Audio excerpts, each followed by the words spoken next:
सबसे बड़ा सुख क्या है भैया, मैया जी बताओ। आपसे पूछ रहा हूं मेरी माँ, बताओ सबसे बड़ा सुख क्या है। सबसे पूछ रहा हूं आज, सबसे बड़ा सुख क्या है? हाँ? हाँ? सबसे बड़ा सुख है संतोष। गौधन गज धन बाज धन और रतन धन खान, जब आवे संतोष धन सब धन धूरी समान। सबसे बड़ा सुख है संतोष। हमारे पास 1000 रुपए में भी संतोष है तो हम उससे अच्छे हैं जिसके पास 1 लाख तो है पर उसके पास संतोष। 1 लाख आपके पास है पर संतोष नहीं है, और मेरे पास 1000 है पर संतोष है, तो आपके 1 लाख से अच्छा मेरा 1000 है, क्योंकि मेरे 1000 में मुझे संतोष है।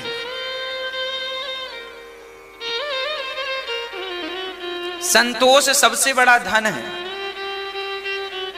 आज का प्राणी दुखी क्यों है? क्योंकि उसके पास कमी दौलत की नहीं है, कमी संतोष की है। इसलिए संतोष आवश्यक है। सुदामा संतोषी ही तो थे, फटे कपड़े पहनकर चलते थे, ना बंगले की कभी चाहत रखी, ना पेट भर खाने की कभी चाहत रखी, बस कृष्ण कृष्ण जपते थे। जो मिल जाए, कई बार भूखे सोना पड़े, लोग कहते हैं सुदामा तुम्हें भूखे रहना पड़ा। सुदामा जी बोले कोई बात नहीं, जैसी बिहारी जी की विधाता की इच्छा। अर्थात संतोष था, शिकायत नहीं थी कि अब ये नहीं दिया तुमने, ना, जो देखो जो मेरे भाग्य में है वो मिलके रहेगा। मेरे भाग्य में सुख है, सुख मिलकर रहेगा, और मेरे भाग्य में दुख है, दुख मिलकर रहेगा। और भाग्य बनता कैसे है? बोले पिछले जन्म में मैंने अच्छा किया किसी के संग, तो इस जन्म में मेरा भाग्य अच्छा है, और मैंने किसी के संग पिछले जन्म में बुरा किया तो मेरा भाग्य बुरा है। भाग्य भी मैंने ही बनाया है, भाग्य का भी गुनहगार मैं हूं। अच्छा है तो भोग रहा हूं आनंद, बुरा है तो भोग रहा हूं कष्ट। को ना काहू को सुख दुखे कर दाता, निज कृत कर्म भोग सब भ्राता। को ना काहू को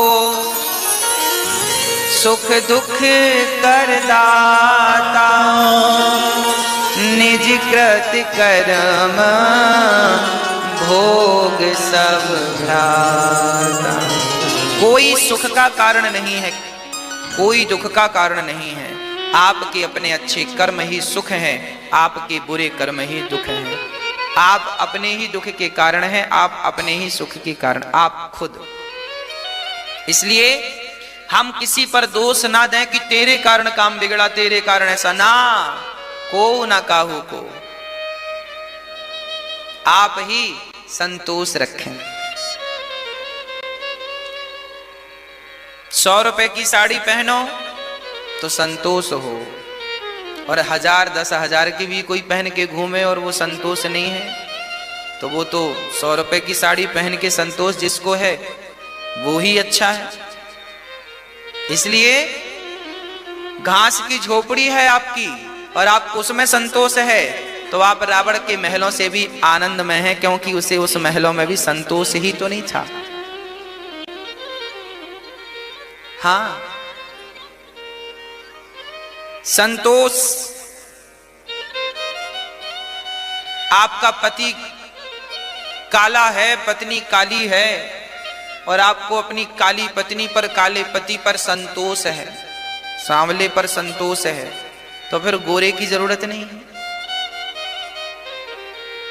और गोरी पत्नी हो, गोरा पति हो, सुंदर हो पति और पत्नी, और फिर भी संतोष ना हो, तो फिर क्या फायदा?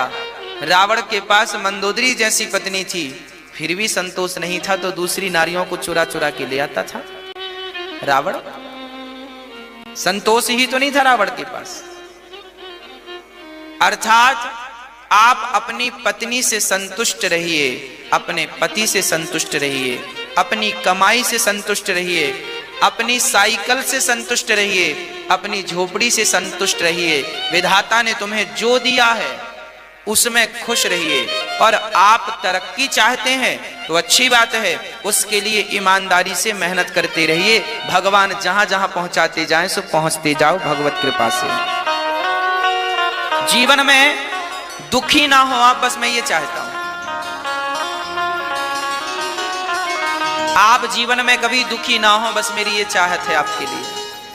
आप सुखी रहें, आप घास की झोपड़ी में भी रहें तो मैं आपकी होठों पे मुस्कान देखना चाहता हूं, और आप महलों में रहें तो भी आपकी होठों पे मुस्कान देखना चाहता हूं।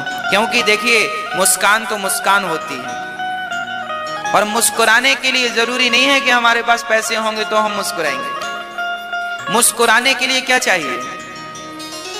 बोलो, मुस्कुराने के लिए क्या चाहिए मेरी मां? बोलो, मुस्कुराने के लिए मुस्कान चाहिए। मुस्कुराने के लिए क्या चाहिए? इसलिए मुस्कुराइए, जरा हमें मुस्कुरा के दिखाइए। कैसे मुस्कुराते हैं आप लोग?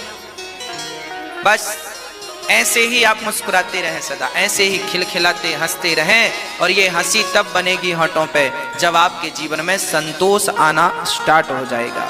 संतोष आएगा तो मुस्कान आएगी, संतोष जाएगा तो मुस्कान भी जाएगी। इसलिए संतोष लाइए, संतोष लाइए। संतोष भगवान की भक्ति है। आठव जथा लाभ संतोषा, सपने हूँ नहीं देखहीं पर दोषा।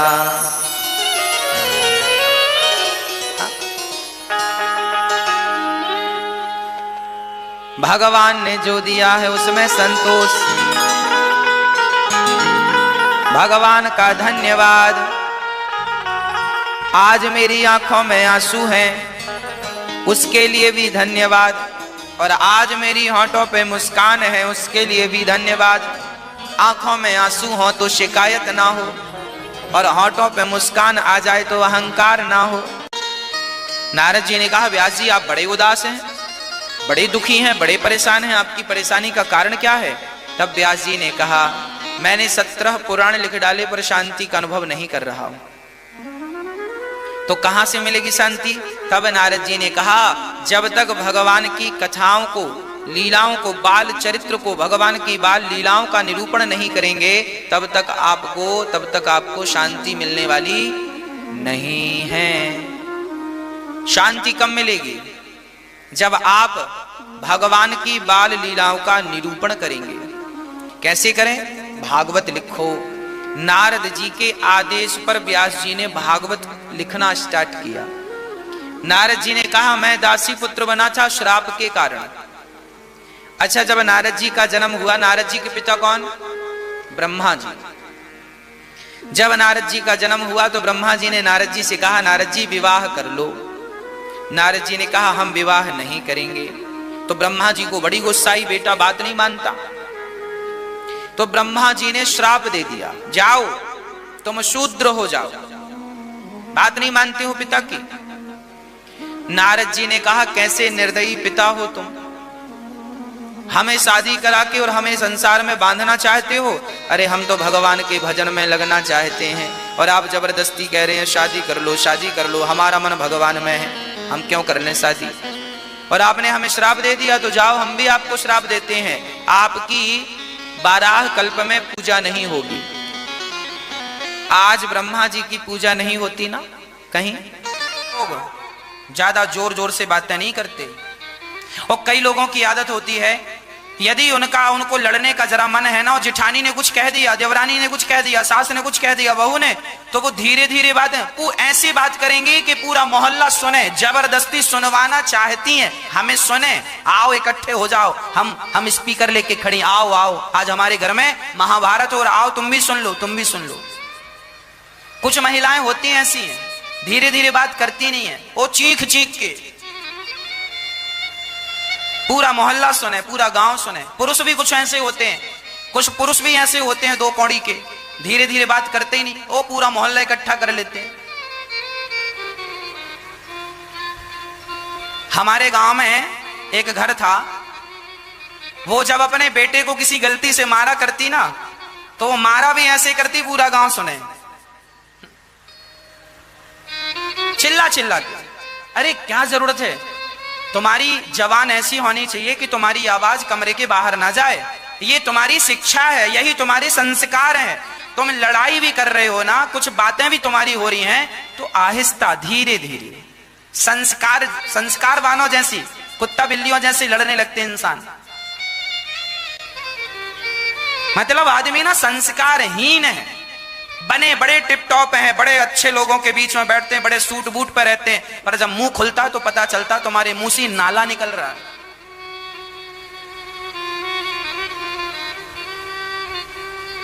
धीरे धीरे बोला करो।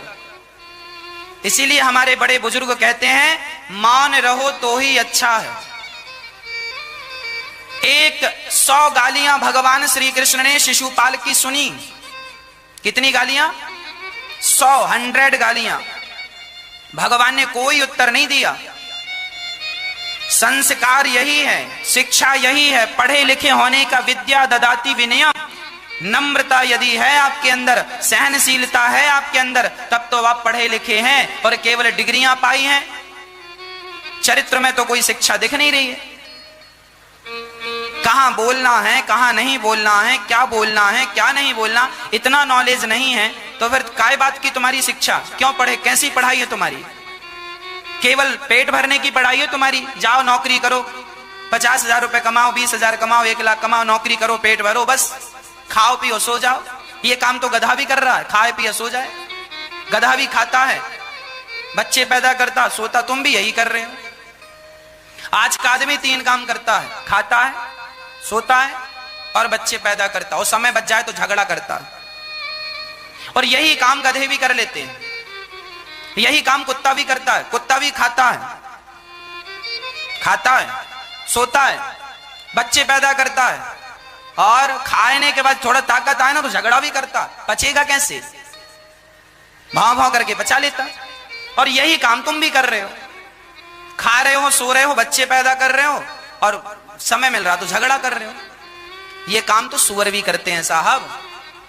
जरा बताओ कि तुम्हें भगवान ने मनुष्य क्यों बनाया है? मनुष्य बनने का अर्थ क्या है? मनुष्य बड़े भाग्य मानुष तन पावा, फेरत सदा माया कर प्रेरा, काल कर्म स्वभाव गुण घेरा, कवहु की नर करुणा कर देही, देत ईश बिनु हेतु सनेही।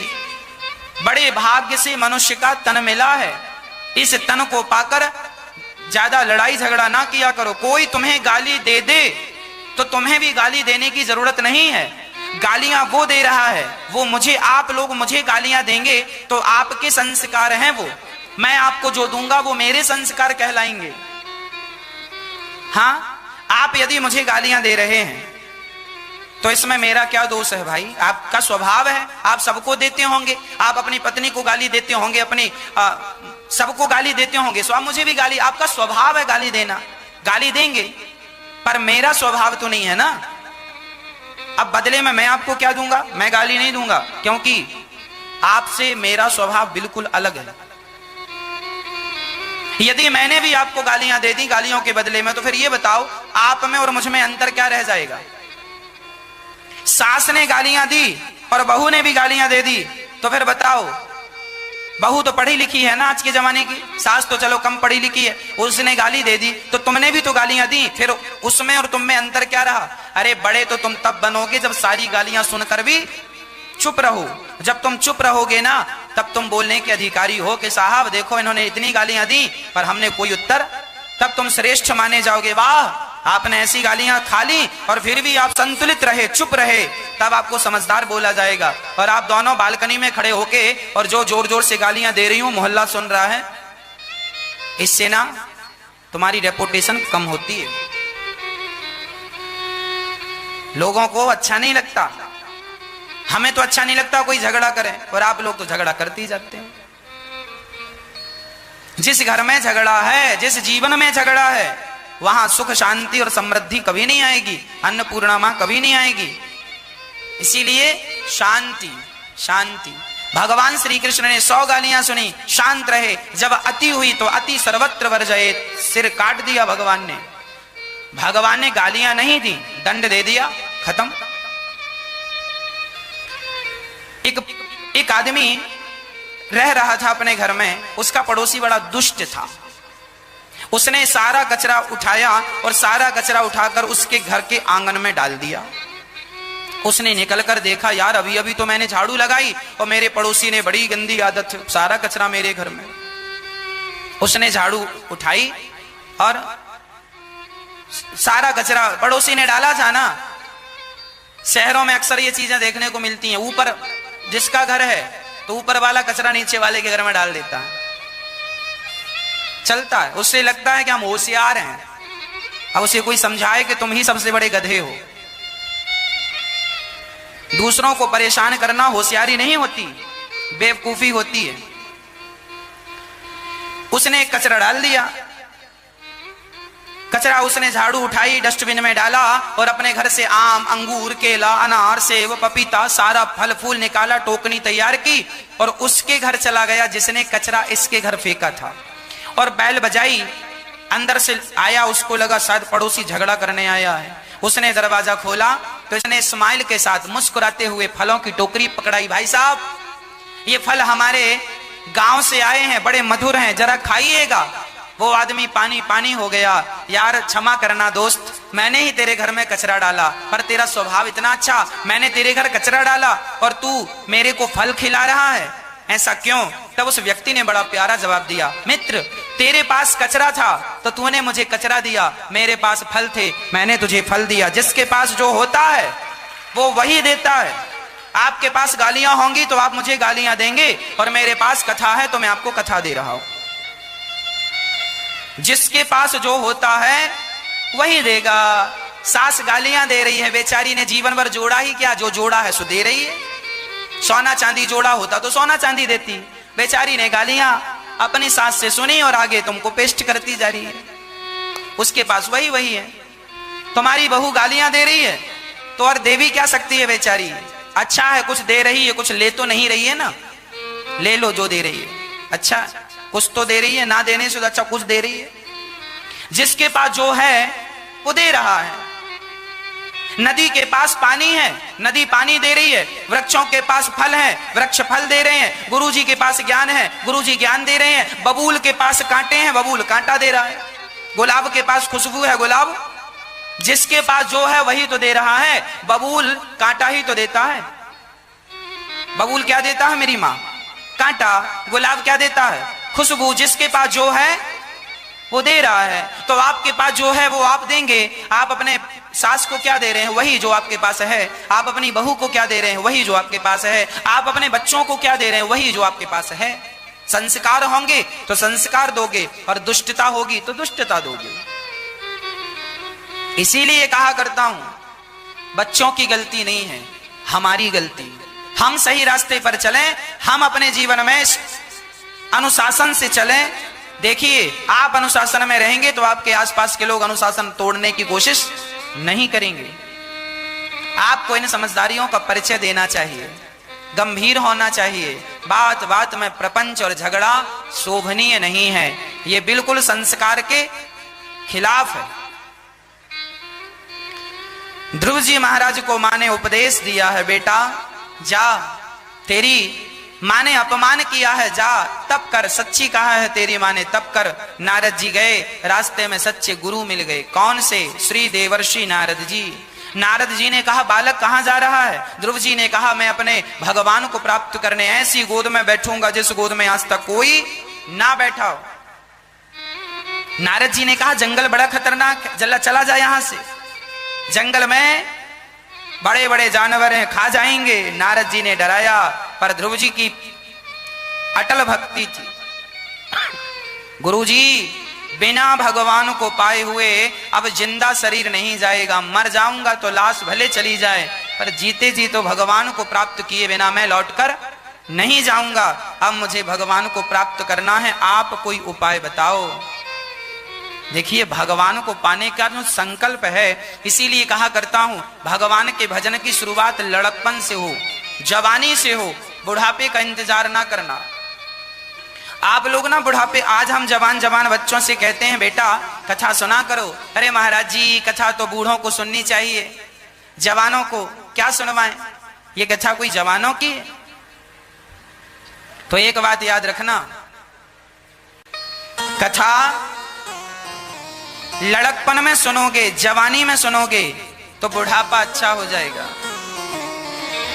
इसीलिए भगवान की कथा लड़कपन में और जवानी में सुनना स्टार्ट कर दो। श्री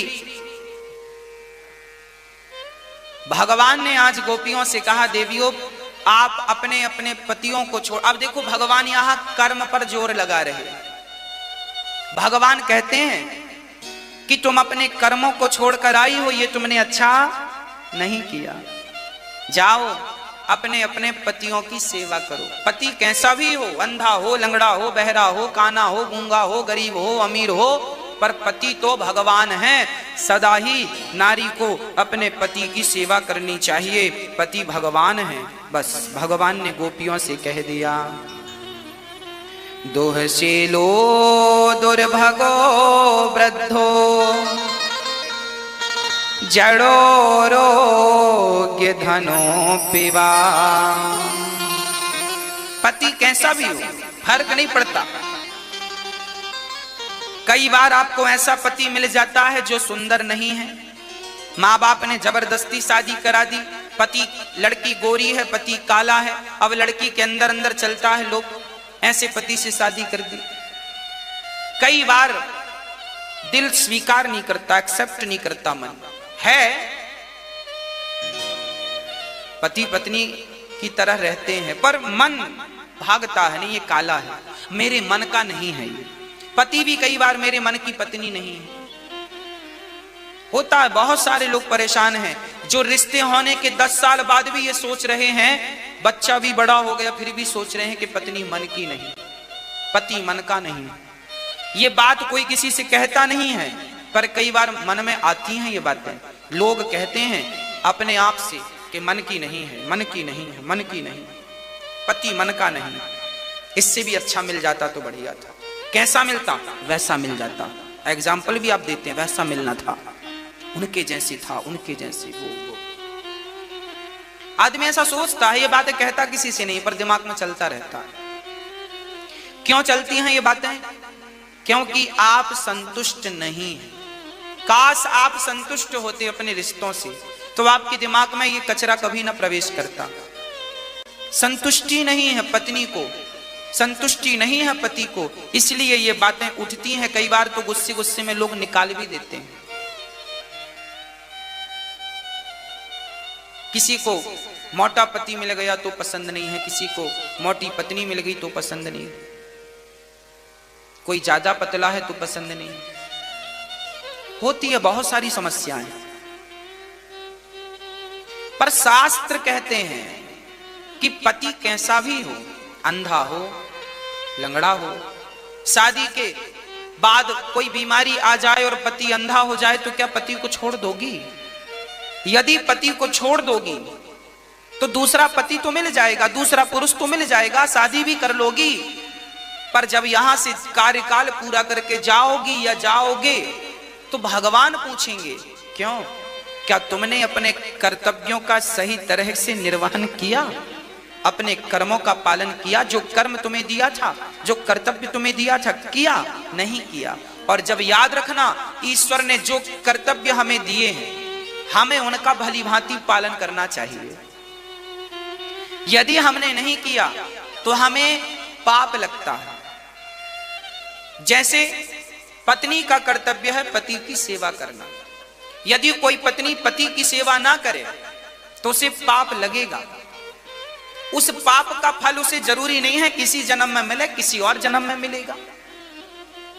आप मत करो, आपको नहीं करना तो, पर याद रखना कि वो जो आपने छोड़ दिया ना खाली स्थान, वो भरना आपको ही पड़ेगा। आज ना सही कल भरोगे।